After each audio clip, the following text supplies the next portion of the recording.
So, okay, so I'm gonna start talking about the general linear hypothesis. So we started talking about this general problem of doing simultaneous linear hypotheses, or the test of simultaneous linear hypotheses. And the idea here is, so for example, I have a linear model and I want to sort of estimate, or I want to test whether multiple linear relations among the parameters hold. And so we saw that this can be written as something like this, so a times beta equal to 0. And we saw that equivalently. Professor? Yes. I think we couldn't really really right, see your... right. Okay, so you don't see, yeah, okay, sorry. I have to share my screen. Yes, thank you. Okay, so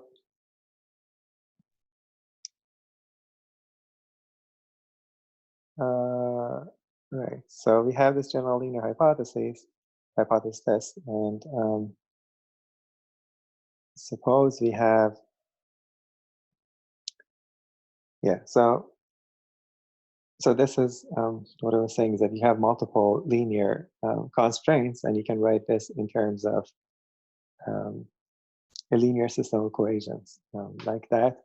Or we have seen that equivalently we can write this in terms of mu, the mean vector belonging to some subspace LA of x. And this subspace is basically, we have it here, yeah. So this subspace is basically all the linear coefficients, sorry, all the linear combinations of the columns of x, where these coefficients beta satisfy the constraint. So this is basically all the permissible mean vectors that are that are valid under the H naught.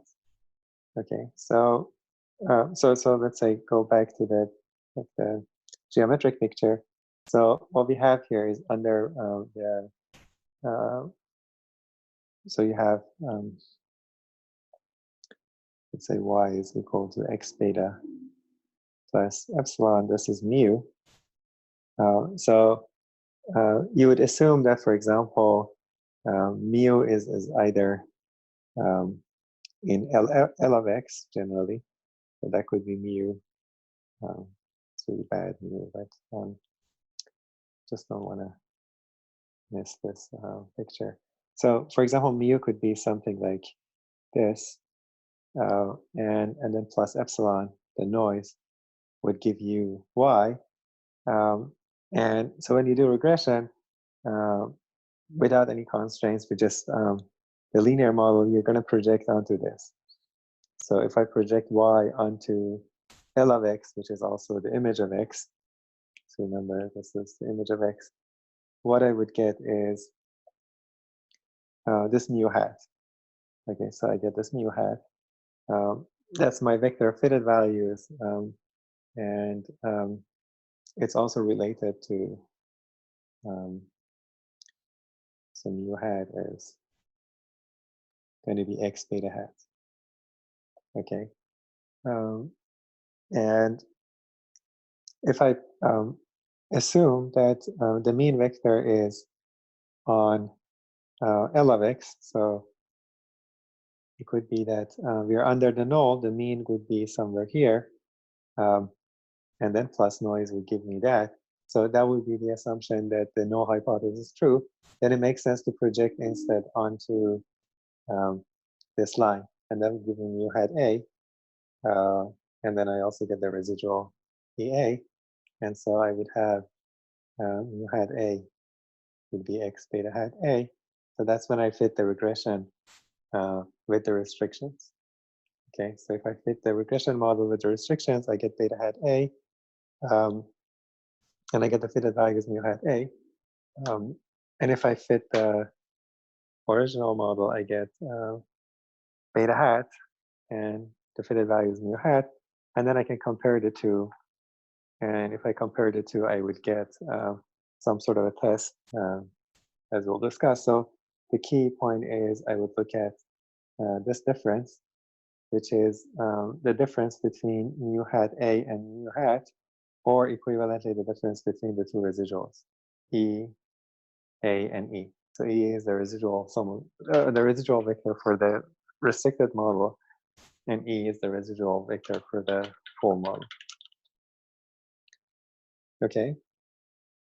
So is this geometry more or less? That's what we talked about last time, just to remind you. So if the null hypothesis is true, my mean vector is in LA of X, and so it makes sense to project onto that. In general, the mean vector is going to be in L of X, not necessarily on LA of X. And so in general, when you project onto L of X, you should get a good result. And if these two projections are close, it means that we are under the null model.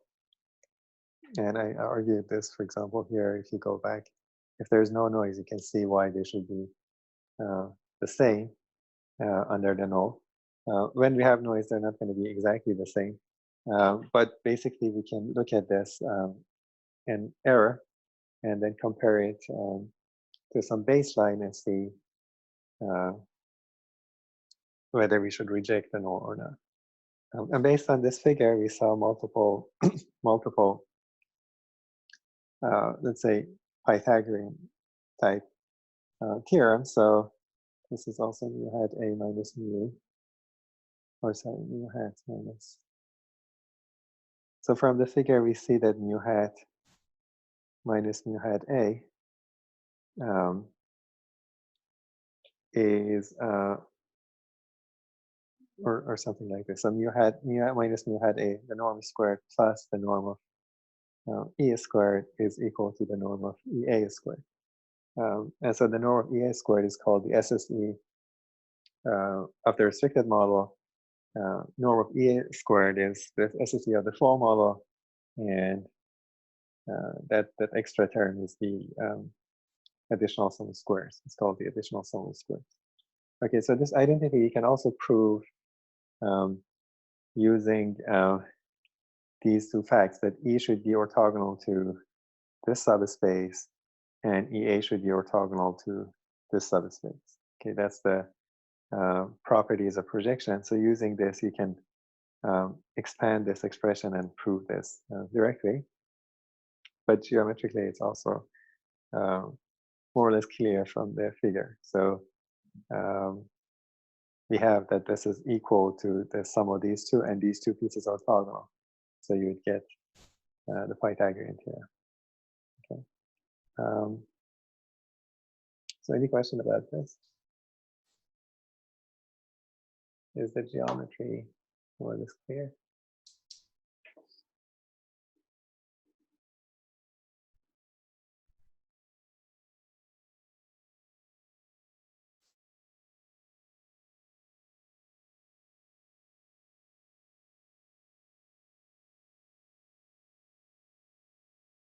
Questions, comments?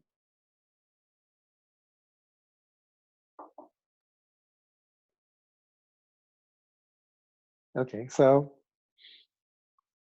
what we ended up showing is that there's this result that says if you assume the null hypothesis is true, so we assume we work on that under the Gaussian assumption.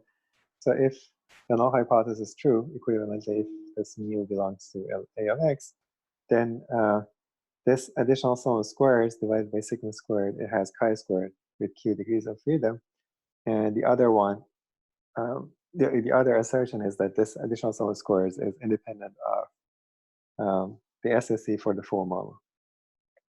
Okay, and combining these two results, we saw that, so if I divide the SSE of the full model by sigma squared, that would be we know that this is chi squared with n minus p plus 1 degrees of freedom. So that chi squared, if I divide it by degrees of freedom, and then divide the whole thing by this other guy, which is chi squared, and that guy divide by the degrees of freedom, the whole thing would have an F distribution with these many degrees of freedom.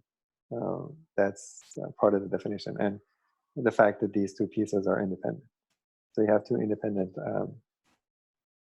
chi-squared random variables. Each one you divide by the degrees of freedom, the respective degrees of freedom, and then you divide the whole things, like the two quantities to get by each other, and that would be an F distribution. And here I did it the other way around. So usually you divide this way. It doesn't matter which way you do it, but if you do it this way, you get an F, which the degrees of freedom are switched. So, okay, and so you can use this. So this is a pivot, and furthermore, it doesn't depend on the unknown sigma squared. So you can see the sigma squared cancel out. And so what you end up getting is a nice test statistic. So you can look at this. This contains the information in this difference that we talked about. So you care about this difference, and it has that information, but it also normalizes this by the SSE of the full model. So you get a proper normalized error, and you can compare it to the quantiles of the F distribution to get the p-value, or to get a threshold to reject the null. Okay, so is this argument from last time more or less clear?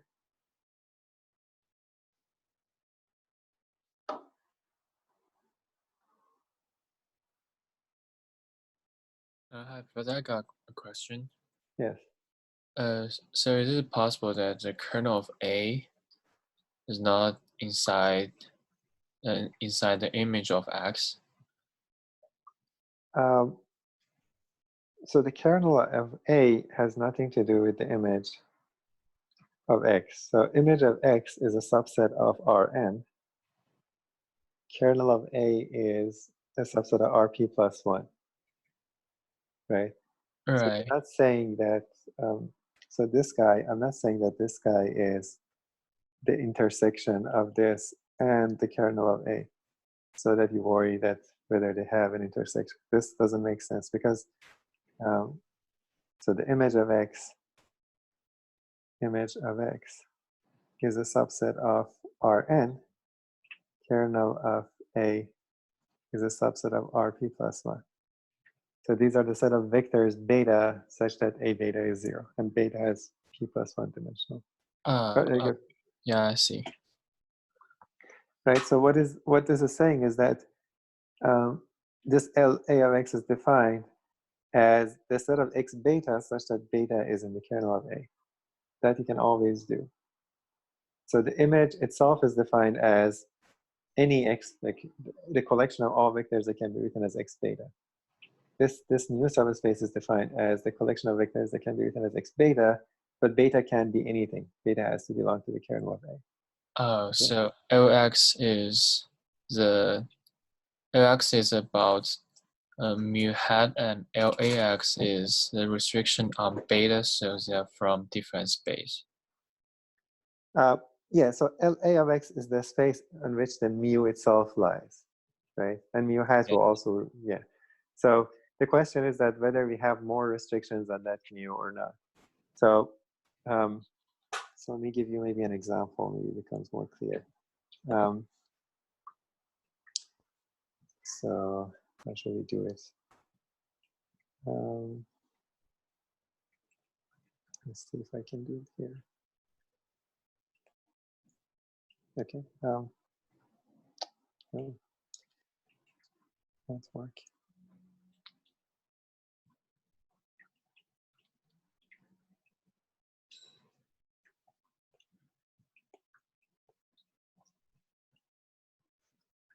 Okay, I'm gonna do it here.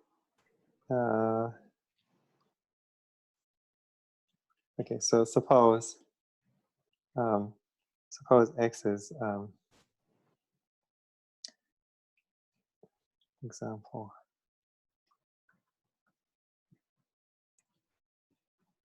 So 1 minus 1, 0, for example, right? Then 1, 0, 1, right? So this would be, this doesn't have, okay, so let's do a tree.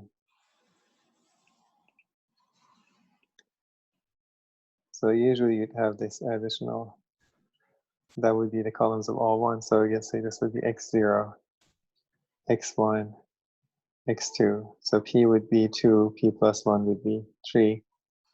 We don't necessarily have to have the intercept, but let's do that. So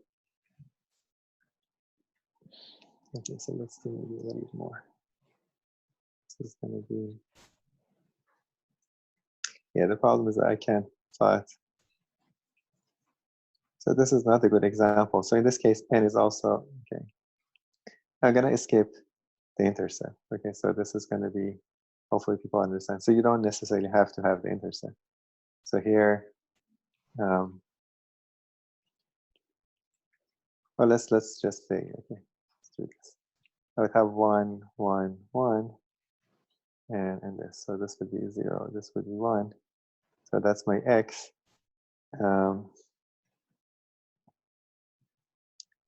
P would be, let's say 1, p plus 1 would be 2.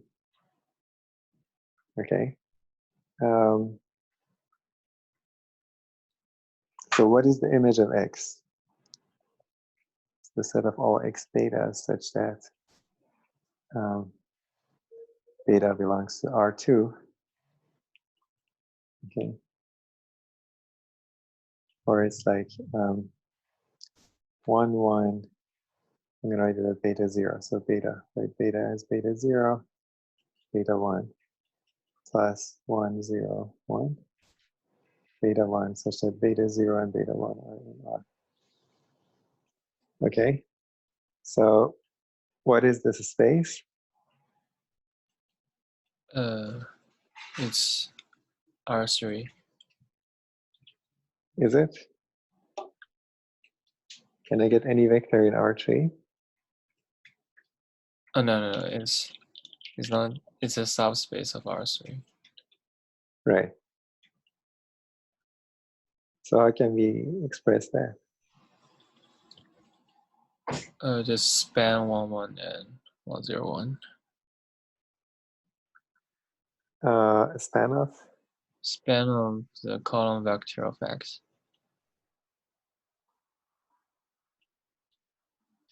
Yes, it's the span, but let's say geometrically, what does it look like? It's a plane.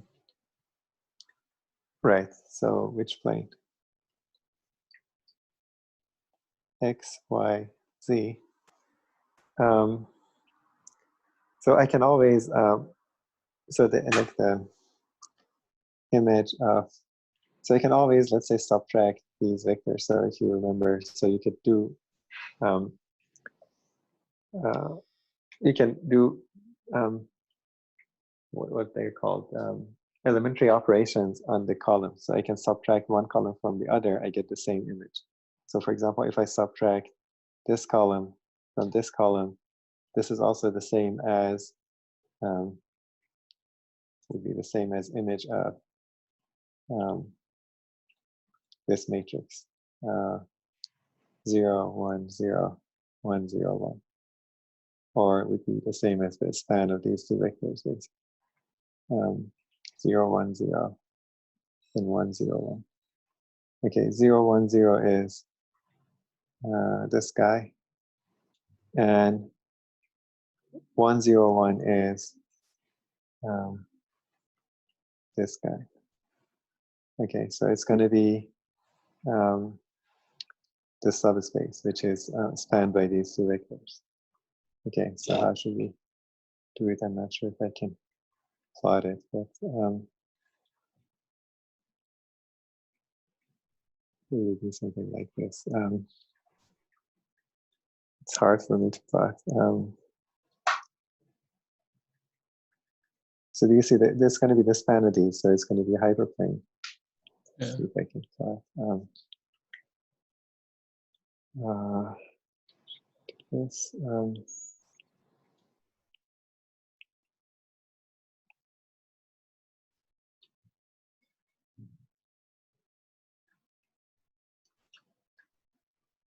So think of it like this. So it would be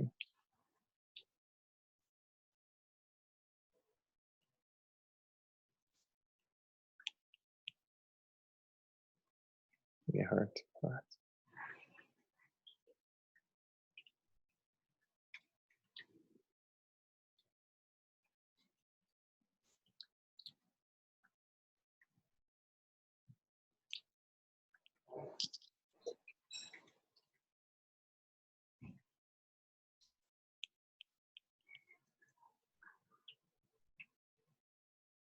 So let me try. Yes. Parallel to this. And so it would be some sort of a. Yeah, I think that's it. Okay. So if we can sort of visualize this, that would be some sort of a. Yeah, that's not correct, but yeah, so it's going to be a subspace spanned by these, so you have to visualize that. However we want to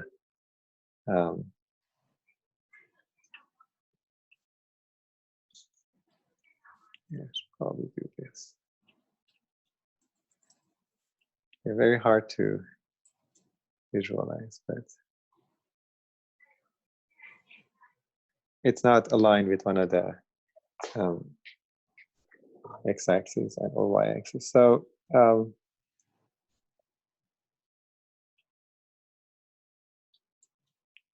let me give it another try. Not sure if I can.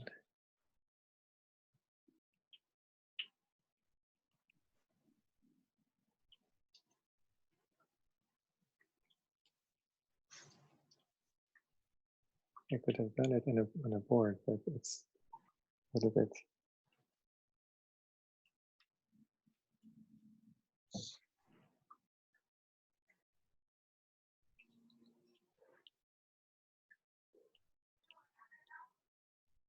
So it's going to be this thing goes back. Yeah, very difficult to plot, but it's like a two-dimensional subspace. Anyways, it's impossible to draw. So what about the let's say suppose I want to do beta 0 is equal to beta 1. Okay, so that would be, for example, equivalent to saying that 1 minus 1, for example, times beta 0 beta 1 is 0. So that would be my A. And so the kernel of A would be just the same thing. Kernel of A is set of all beta 0 beta 1 such that beta 0 minus beta 1 is equal to 0. Okay, and so this LA of X would be the set of all vectors that can be written like this, where beta 0 and beta 1 are in R, and beta 0 is equal to beta 1. So that would be the LA of X. So this would be the same as saying that 1, 1, 1, gamma plus 1, 0, 1, gamma. Given that gamma is in R, I can set these equal to gamma. Okay. And so what I would get is this would be 2, 1, 2, gamma. Gamma is in R. Okay. So that would be something like 2 here, 2 here, and then 1 here. So that would be a vector here, which is, again, it's hard to imagine. So it would be this vector, and this would be that L of X, which is in that subspace. This subspace spanned by D. Okay. Unfortunately, so things are three-dimensional. It's hard to plot, but you can see this. The span of this is the set of vectors that are in this direction, which Yes. is 2, 1, 2, and something like that. It is in already in this subspace as well, right? So if I multiply this by 2 plus this, I would get this. So this vector is in that subspace, and anything in that direction is in that subspace. But that's how you get L of x. So the restriction that the restriction that the betas are in the kernel is just this constraint that you impose. Okay, and if you impose that constraint, then you can't get any linear combination of these two vectors, which would give you this entire plane. But you get a particular combination of these two, which is like in this case with the same coefficients, and so you get a restricted subspace. You get all the things that are in this direction, and nothing else. So you just get this is going to be L of x. Okay. Professor? Yeah. Just a question. So on the second to last line where it says 111 plus 101, is that a plus or the orthogonal sign? Yeah. No. Sorry. Yes. This is the plus. Yes. Okay. Thank you. Okay. This, take beta 0 equal beta 1 equal gamma. Okay. Did that answer your question?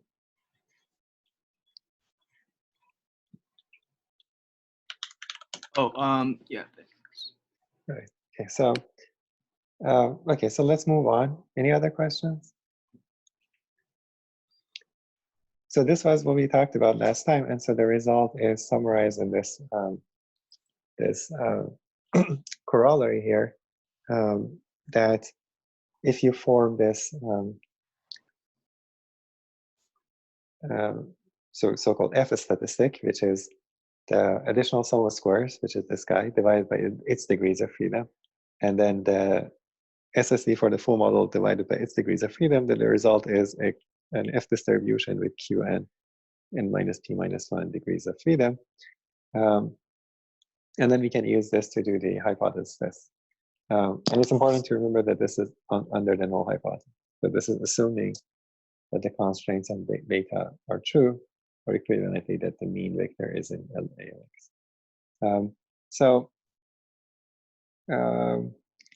Yeah, so the idea is, so I roughly talked about this. You don't have to worry too much about this.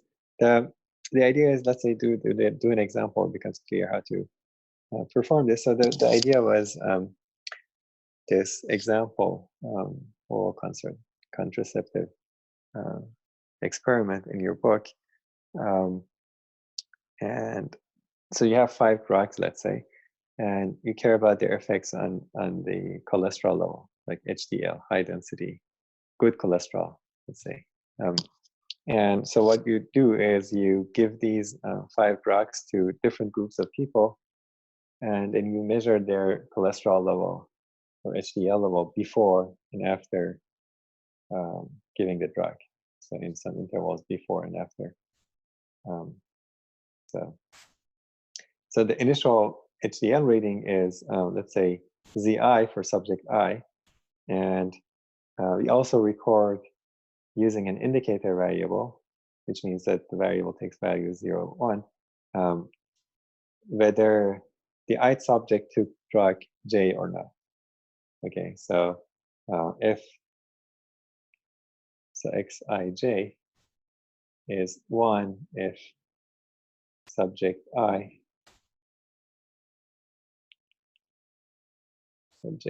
took drug drug J, and 0 otherwise.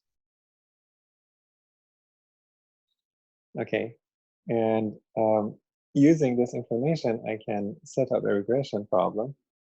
And so let me maybe do another page here.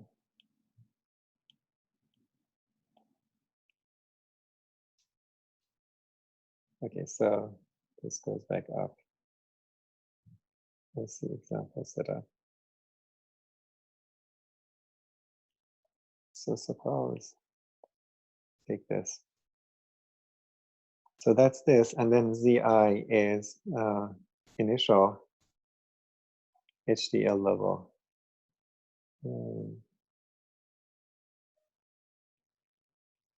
For subject I, and yi is the final HDL level for subject I. And so what I would like to do is to see what the effects of the drugs are on this final HDL level relative to the initial level. So what I can do is I can form a regression, say yi is equal to, there is some coefficient associated with this. So the initial level has some effect on the final level. So the people with like tendency to have high HDL probably are going to have higher HDL later on. So, but then the drugs have some effects. So let's say I would assign some coefficients to these. So if xi took drug 1, so this guy would be 1, and I would have effect beta 1 on the final result.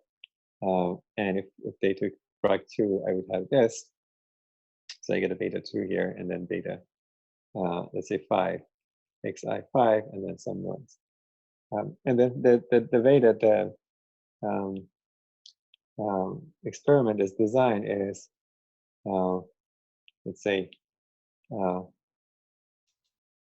exactly, so experiment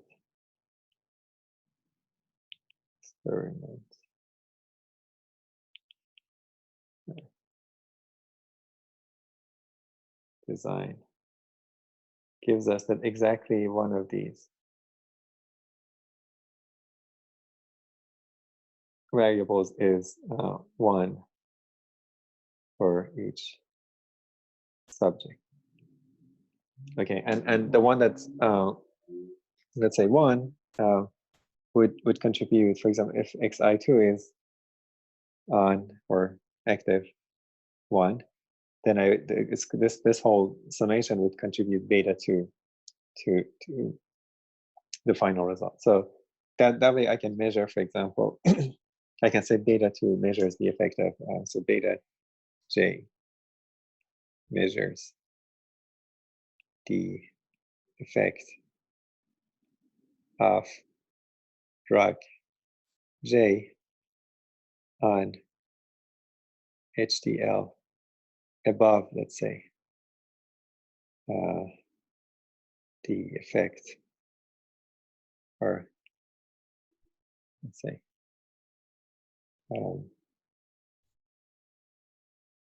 let's say we can say controlling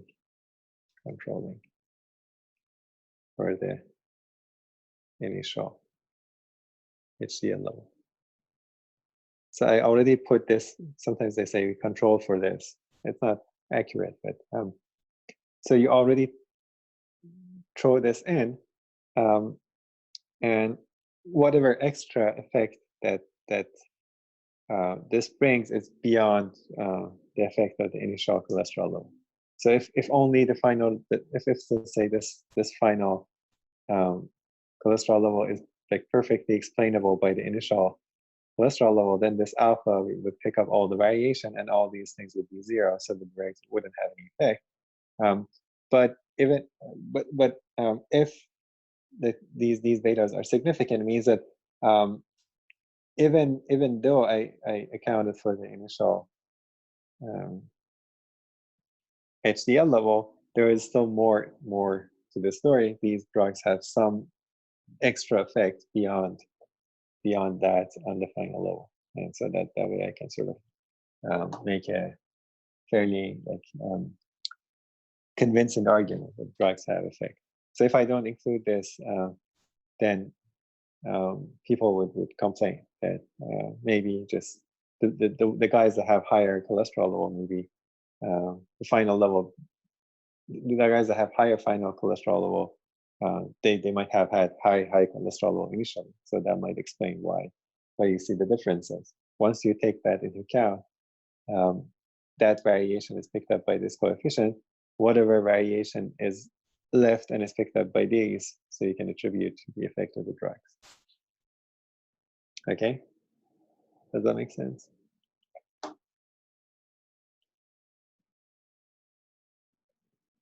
And this setup is quite common, these indicator variables. So if you write it down, so let's say if I have y1, y2, y3 up to yn, do this, then you would get z1, z2, zn times alpha n plus, so let's say I sort the people so that the first like those first group get drug 1, the second group get drug 2.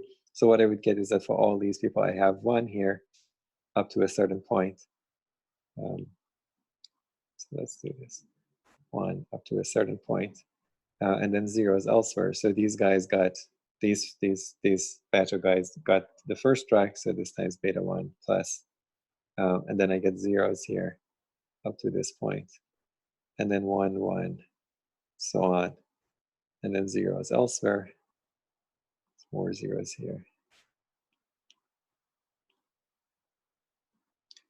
and so on. Okay, beta 2, and then dot dot dot. So so you get these blocks of coefficients. So you get this block 1, this block of 1, and the third guy would have something here, and so on. So if you recall the notation that you also saw in the exam, so if I write it as this, I get y, and then I'll call this vector y. This is vector z. So this gives me alpha times vector z plus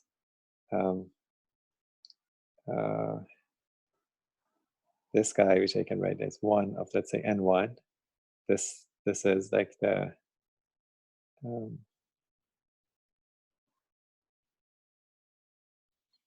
vector of all ones of size n1. n1 is the size of the first group, let's say, plus 0 here, and then 1 of n2. This is the vector of all ones of size n2, and then 0 is here. And so on. The last one would be 0s here, 0s here. These are blocks, 0s here, 0s here, and then 1 of n5, beta 5 plus noise. Okay, so I get these blocks of all ones, depending on what group I am, and the rest are blocks of zeros. So these are vectors of size 0. So if you want, you can write this as, this would be 0 of size n2, 0 of size n3, 0 of size n4. This is n1, n3, n4, n5, n1, n2, n3, n4, n5. So nj is the size of group J. Those people who got drug J. Okay, and I can call this, for example, x1, x2, that's my covariate vector, x5, and so I get y is equal to alpha z, sorry, this is scalar, plus beta 1 x1 plus beta 2 x2 dot dot dot plus beta 5 x5 plus the noise. Okay, so that would give me the type of regression problem that we have usually. Okay, does that make sense to people?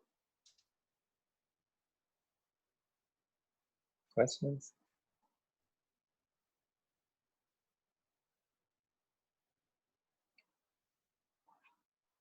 Okay, so if I want to do, let's say, hypothesis test, for example, the first thing that I want to do is do a hypothesis test like this. I want to see if they have, the drugs have any difference in their effects.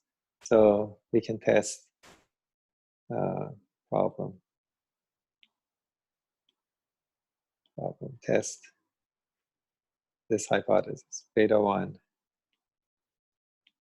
is equal to beta 2, beta 3, beta 4, beta 5. Okay, so the first question is how do we proceed with doing this? So I want to test whether the drugs have the same effect. So this is equivalent to testing in this regression model whether these coefficients are all the same. Okay, that's how you can formulate the problem. Do the drugs have different effects?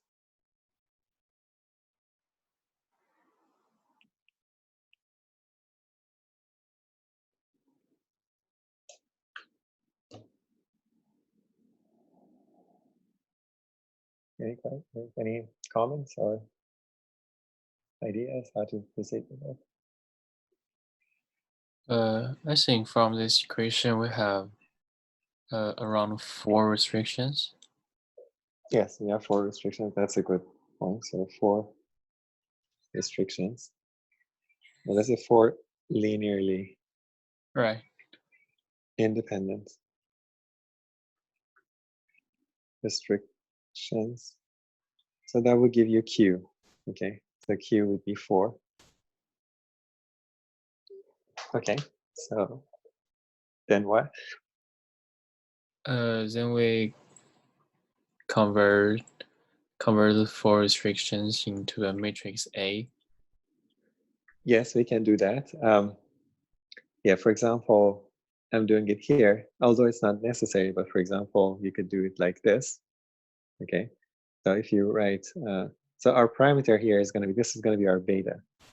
So you can see one of the parameters has a different name. So this is not called beta 0. We could have called this beta 0, but because beta 0 is reserved for the intercept and z is not an intercept, or the covariate is not constant. You're calling it alpha. So you shouldn't, like, you should be like comfortable. I mean, these are dummy variables. You can call them whatever you want. But effectively, the vector, the regression vector, is all of them put together. Okay, so, and the design matrix would be, so say the design matrix would be x would be z, x1 up to x5, and beta would be just alpha beta 1 up to beta 5, for instance. Okay, that's the design, and this is okay. So what we have here is I can write these constraints in terms of this matrix A and multiply by beta, and you can verify the first one. This gets multiplied by alpha.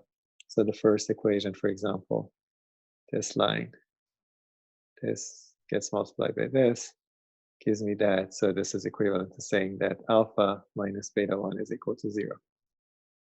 The second one would be alpha minus beta. Oh, sorry, there's no alpha. So 0 gets multiplied by alpha, so alpha doesn't come in. The first one is saying beta 1 minus beta 2 is 0.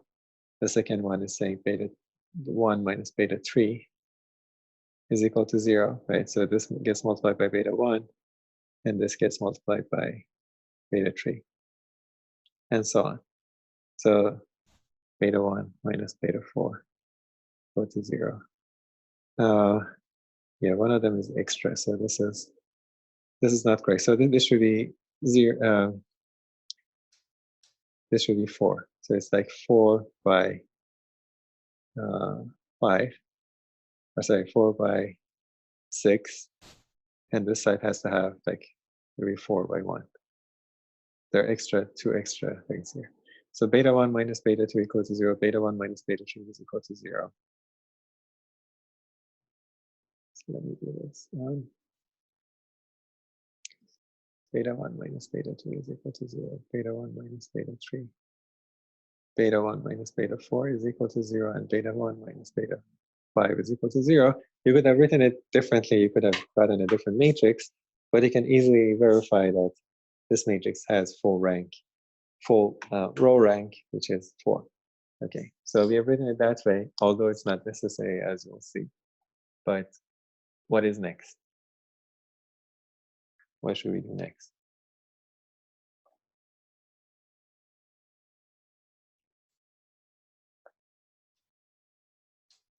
Do you want to continue?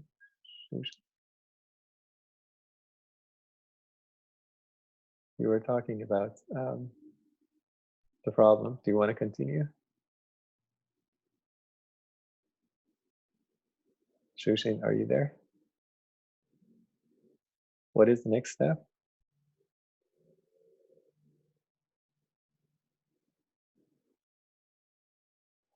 He seems not there. Anyone else wants to continue? What should we do now? Then we have then beta should be in the kernel of matrix A. Yes, that's under the null.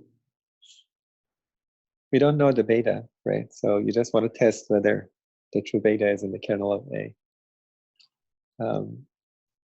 But I want to implement this test. Okay, I want to implement this. How should we go about implementing or computing f hat? Then we have to find mu A hat. Yes, we need to compute mu A hat, mu hat, and E, let's say, more or less.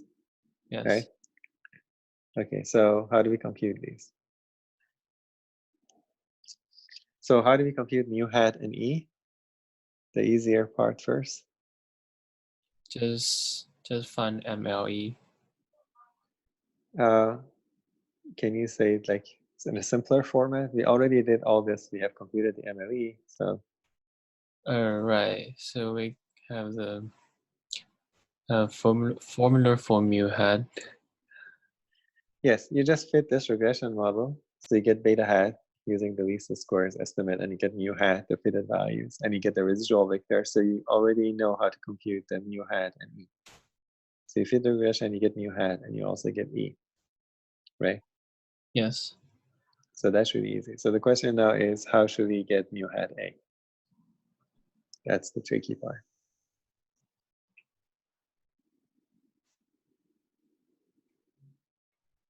So mu hat A is saying we are looking at the regression problem with these constraints on beta. So how should we do that?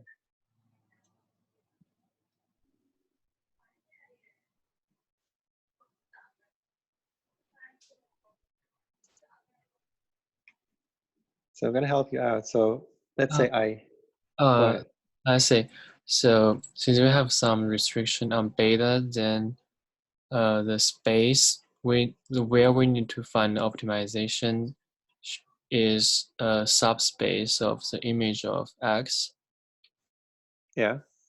Then based on the restriction of beta, we can modify on X and play another regression, so we can Right. can Yes, that's exactly what we're going to do. Yeah, so mu hat A. Go ahead.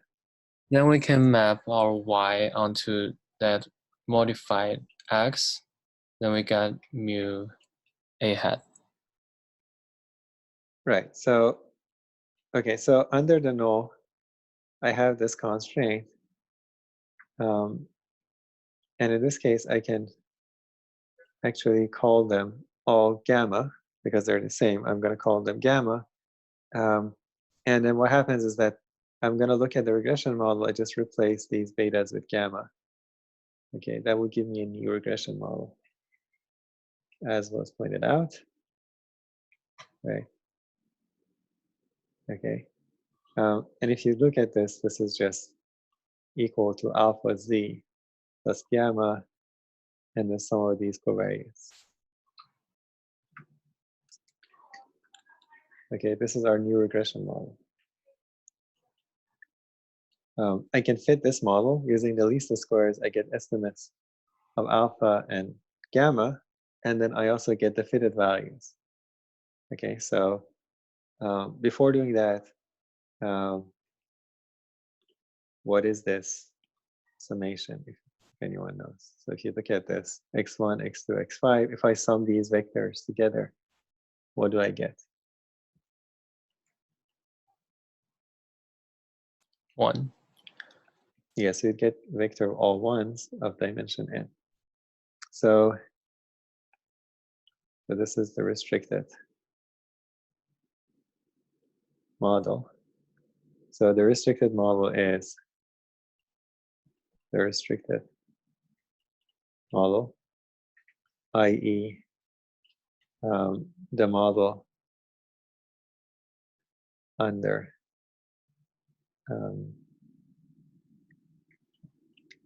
under H naught is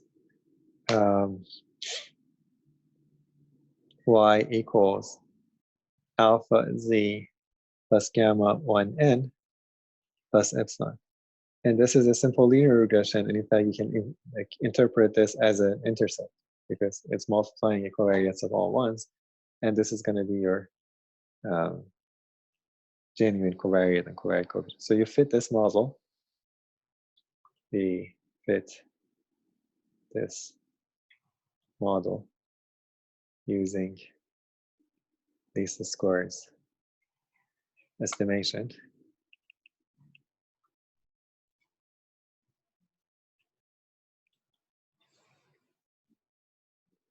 Okay, so if I call, for example, let's Z be the new design matrix would be, let's say, Z and 1n.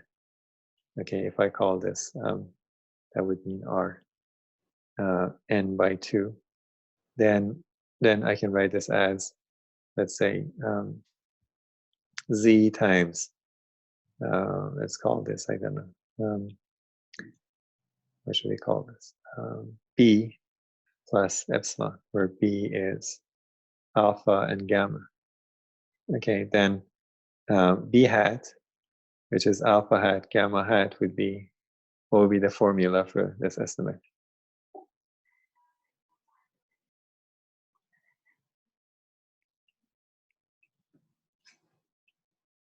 What would it be?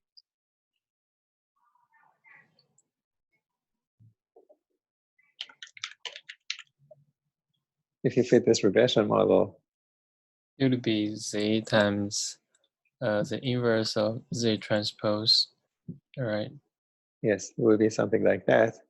And then you compute it and you get your alpha hat and gamma hat, right? And then what would be mu hat, which I'm going to call mu hat A. That's the fitted vector of fitted values. Yeah, so it's Z times B hat. Right. So that would be Z times B hat, or if you multiply it out, you get basically Z times alpha hat plus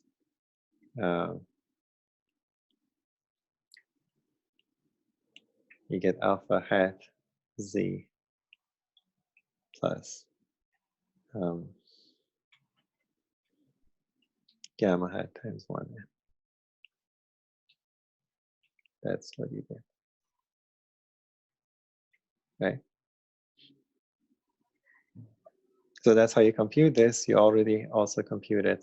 And if I want to compute EA, what would be the residual sum of squares here? Or the residual vector?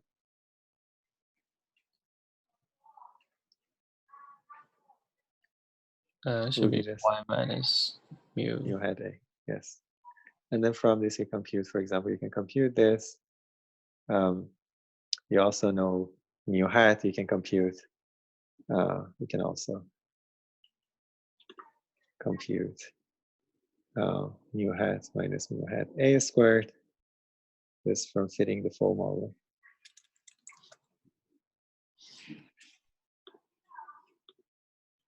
And you can also compute EA squared, which is just y minus mu hat A, mu hat squared. Okay, this is from the fitting the original model. So any question about this procedure? So the thing that you have to realize is that most of the time, at least in this course, you can enforce these constraints and you get a new regression problem. And you fit that new regression problem, you get all the information. You get the vector fitted values, which is going to be this mu hat restricted mu hat. And then you also get the residual vector, which then you can plug in into the F, the statistic formula, and you'd be done. question about this? Oh, Professor, by the way, I'm Chen Li. I'm not a Yes, Xu. yes. I realized that. Yeah, after the fact. Okay. Yes. Okay. Thank you for your help here. Any questions?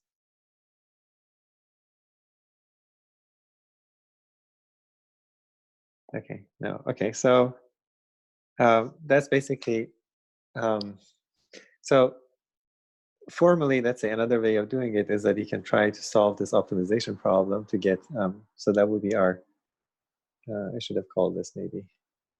Let me call this beta A.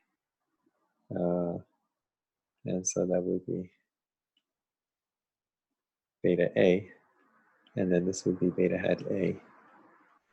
It would be more in line with the notation that we use here. So that would be beta hat A. So that's our new beta vector. So in order to get this, another way of doing it is in general to just solve the least squares problem. If you go back, the least squares problem was solving this optimization problem that I have here without this extra constraint. So you add this extra constraint that gives you a constraint optimization problem, and then you can try to solve this using numerical methods. We're not gonna worry about this in this course because these problems usually don't have closed form solution if A is complicated. For the majority of the problems, or for almost all problems that we see in this course, you don't need to do a constraint optimization. You can just impose the constraint, and then you get a new regression problem. You do an unconstrained regression problem, and then you're going to be done. But this is just for your information in case you have a general A and you can't basically write these constraints in a simple form. So you can't eliminate the constraints basically. Then you can solve this problem. So the alternative approach is what we have here. I discussed here. So you get y is alpha z plus gamma times 1n, and then you go about and solve this. So here I've done this, and so here I'm using a little bit of a different notation here. So I'm calling this model M1. This is the same as so instead of saying instead of doing a subscript A here, which is related to that A matrix, this is what your book does. Sometimes I call this a model, for example, M1, and then I write E sub M1. That's just E sub M1 is the same as E sub A, just different notation.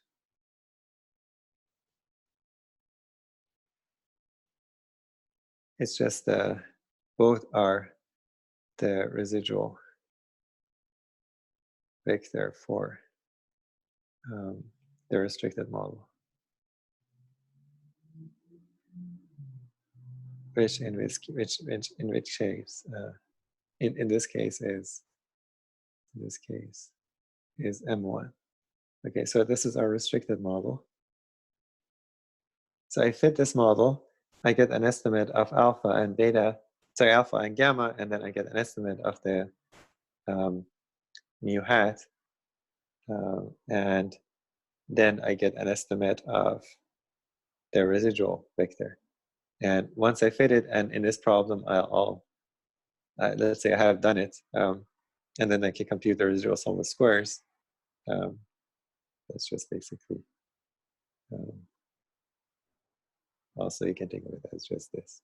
That turns out to be this number, okay?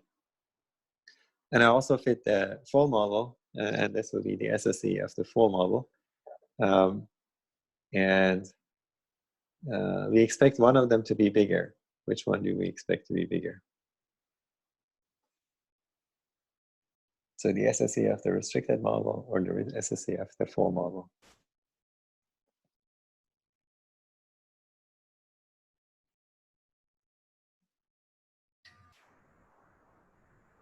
I think restricted. that model is bigger than full model.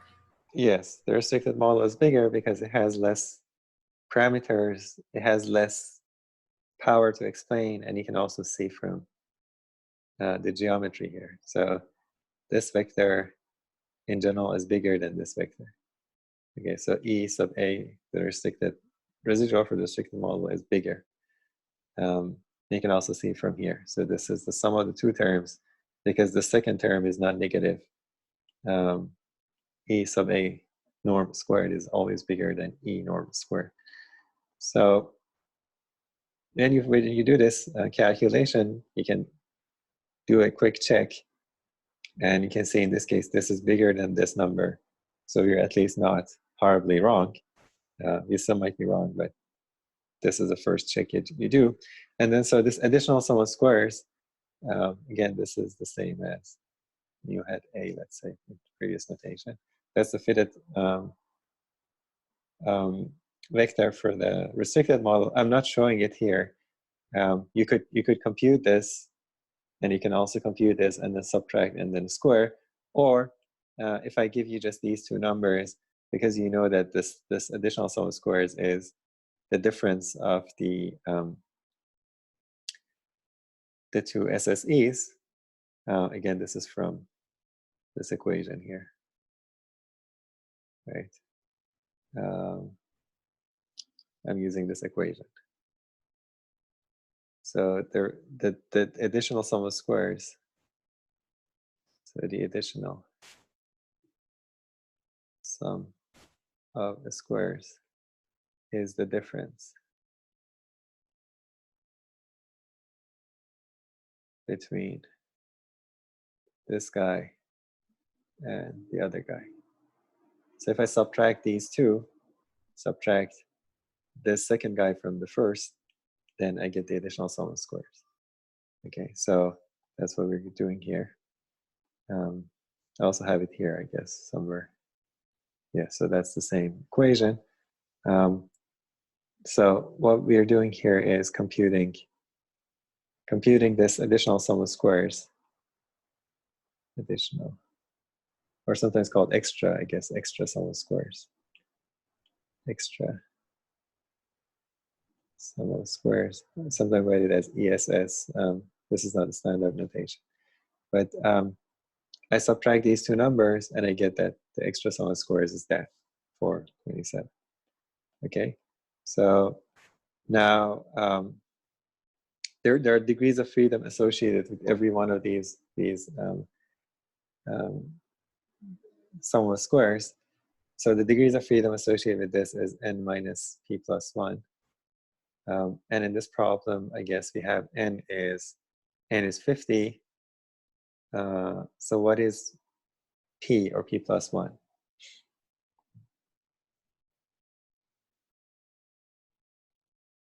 So what are the number of parameters? So p plus 1 is generally the number of parameters. So you don't have to worry whether the intercept is there or not. Generally, we have p plus 1 because we have one parameter for the intercept and p parameters for the other covariates. But generally, you can replace p plus 1 with a number of parameters that you have in the model. How many parameters do we have in this model? We have 6. 6, yeah. So that would be our, let's say, p plus 1 here in this case. So that would be 50 minus 6, which is going to be 44. So that's the degrees of freedom for degrees of freedom. For this guy would be this. And what is the degrees of freedom for this? That would be the number of constraints. And we determined that the number of independent constraints are 4. So that would be Q, number of independent constraints. And so the degrees of freedom of this would be 4. And so what I would get is, I'm going to go and divide the extra sum of squares, which is this guy, by 4, which is Q. And then the whole thing divided by this,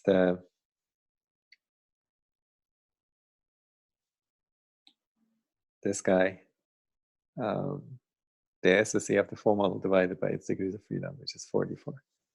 Okay, so that would give me the FS statistic, which turns out to be 1.87. And then I compare it with, I know that this statistic has to have distribution, which has, it should have an F distribution with degrees of freedom 4 and 44. So that's the distribution. So I'm going to compare the number, this number with it, the tails. So what is the chance that a random variable with this distribution is above this value? And that would give you the p-value. These are like the upper quantiles of, actually not upper quantile, but just the probability, like the complementary probability function of the F distribution. So you can compute this using a table or in R, and the p-value turns out to be 0.13. And if you use the level 5% for doing the test, this is bigger than that. So we do not reject the null. So we still believe that the drugs have the same effect. So the null holds. And so beta 1 is equal to beta 2 up to beta 5. So the drug is, drugs are the same. Another way of saying it is that we favor the simpler model. So restricted model is simpler. So the simpler model, if you want, restricted model over the full model. M is the full model. So the full model, I'm calling it M here. Okay, the full model.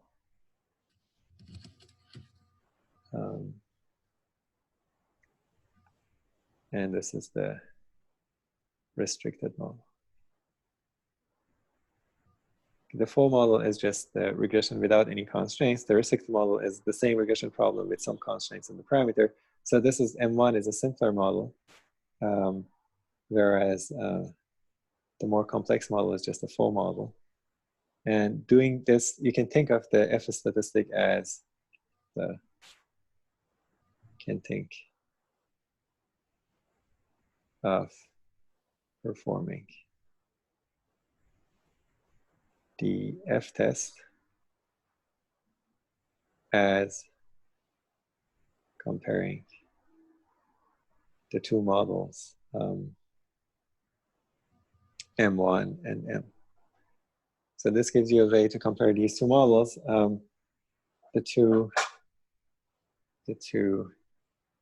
nested models. So the key here is nested. One is nested inside the other, which means that one is a submodel of the other. One can be derived from the other by setting some of the parameters, by putting constraints on the parameter. So M1 is a nested model of M, nested or two, or M1 is a submodel of M, or nested within M. And you can think of the F statistic as, or F test as a way of doing this comparison between a simpler model and a more complex one. So if we reject the null, we reject M1 in favor of M.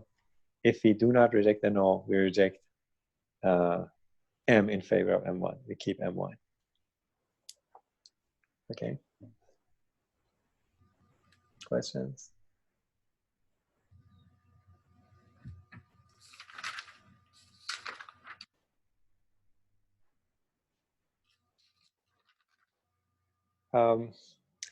Okay, we're out of time. There's another one that we can do, which is doing the test that all of them are equal to 0. So I can go further and say test whether there is any effect at all among these. And I'll let you go through this. Try to do this yourself.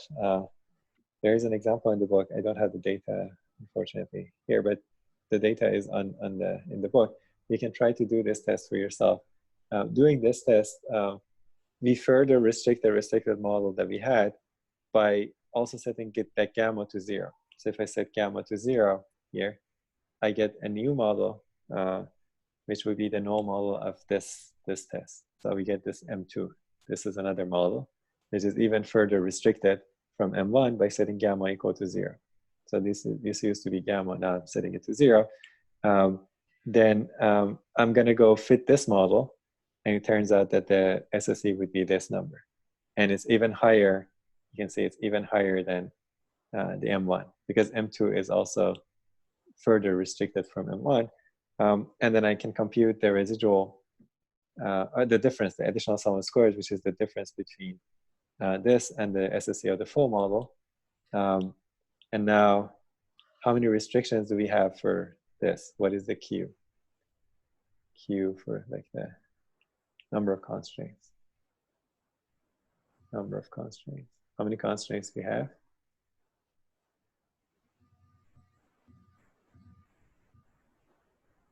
How many constraints do we have on these? 5. 5, yes. So that would be 5. So I look at this extra sum of squares and divide it by 5, and then the denominator is the same. So it's just SSE of the full model divided by its degrees of freedom. So the SSE is the same as this. Only the the numerator changes. Now I have the F statistic is 3.18, and I know that this guy has the F distribution with 5 and 45 degrees of freedom. And I go and compute the p-value here, and the p-value turns out to be 0.02. And at level 0.05, we reject the null. Okay, so in this case, we favor the more complicated model, the full model over M1, as M2. Okay, so we have M1 nested within M2, nested within M. So we rejected M in favor of, so when we compared M, sorry, the other way around. Let's forget about it. I'm going to come back because we're out of time. This is important. I'm going to come back and talk about it. But we rejected this null, whereas we accepted this other null. So you can do multiple hypotheses and hypothesis tests and basically compare different models together. I'm going to come back to this example next time. Okay, questions? Sorry, we went a little bit over time. Okay, let me know if you have questions. I'm going to start. Stop the broadcast. Questions, comments? If not,